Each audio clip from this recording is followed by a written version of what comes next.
అధోగతి పాలయ్యారు. రాష్ట్రమంతా తిరోగమనంలో పయనిస్తుంది.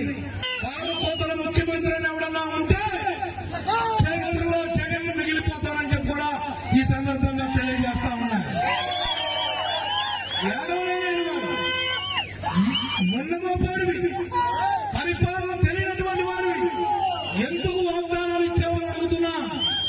ఇచ్చినోడివి రాష్ట్ర ప్రజానీకానికి క్షమాపణ చెప్పు. తెలియక మాట్లాడే బుద్ధి తప్పైపోయింది, నన్ను క్షమించమని ప్రజలను కోరుకోవాలని బాధ్యత జగన్మోహన్ రెడ్డి మీద ఉంది.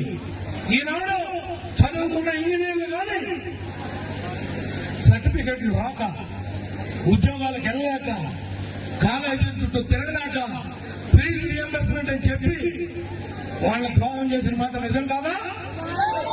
నీకు సిగ్గు శరం ఉందా?